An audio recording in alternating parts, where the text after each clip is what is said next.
یہ آپ کے سامنے نوشتہ دیوار مولانا سید عتیق الرحمن گیلانی صاحب، انہوں نے اس سلسلے میں آپ کی بڑی کاوشیں ہیں، بڑی محنتیں ہیں، اور بڑے بڑے علماء کو انہوں نے جھنجھوڑا ہے کہ آپ اپنی مسند کے اوپر بیٹھ کر قرآن و سنت سے ہٹ کر اپنی ذہنی فقہ کو لے کر کے چل رہے ہیں اور قرآن و سنت کو پس پش ڈال رہے ہیں۔ انہوں نے للکارا اور یہاں تک کہا انہوں نے کہ جو بھی مناظرہ کرنا چاہتا ہے، گفتگو کرنا چاہتا ہے، ٹی وی کے اوپر مناظرہ ہوگا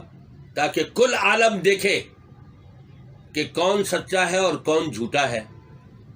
کئی سال ہو گئے ان کو یہ چیلنج کیے ہوئے، کس معاملے کے اوپر کہ آج کل 3 طلاق کو 3 شمار کیا جا رہا ہے، گھر برباد کیے جا رہے ہیں، اور لعنت والا کام جس پر اللہ نے بھی لعنت بھیجی، رسول پاک صلی اللہ علیہ وسلم نے بھی لعنت بھیجی، حلالہ وہ کروایا جا رہا ہے۔ بڑے بڑے مولوی، بڑے بڑے مفتی، بڑے بڑے علامہ اور فہامہ، جبے شبے کبے پہننے والے، میڈیا کے اوپر آ کر کے درس دینے والے، وہ سب اسی طرف لے جا رہے ہیں، عوام کو جہالت کی طرف لے جا رہے ہیں۔ تو میں یہ کہوں گا آپ یہ نوشتہ دیوار ذرا پڑھا کریں تو انشاءاللہ آپ کی آنکھیں کھل جائیں گی کہ کون صحیح کہہ رہا ہے اور کون غلط کہہ رہا ہے۔ اور اب تک الحمدللہ بڑے بڑے کافی علماء نے اس بات کا اعتراف کیا ہے کہ سید عتیق الرحمن گیلانی صاحب جو بھی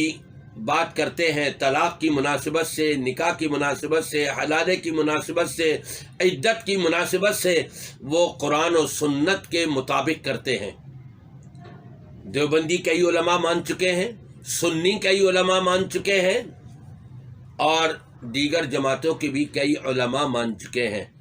آپ بھی ذرا توجہ کیجئے، علم حاصل کیجئے، اور علم کے بغیر عمل جو ہے وہ ناکارہ ہوتا ہے، اس میں نقصان ہی نقصان ہوتا ہے۔ دعا ہے کہ اللہ تبارک و تعالی ہم سب کو قرآن اور سنت کا علم حاصل کرنے کی توفیق عطا فرمائے اور اسی کو آگے پھیلانے کی توفیق عطا فرمائے۔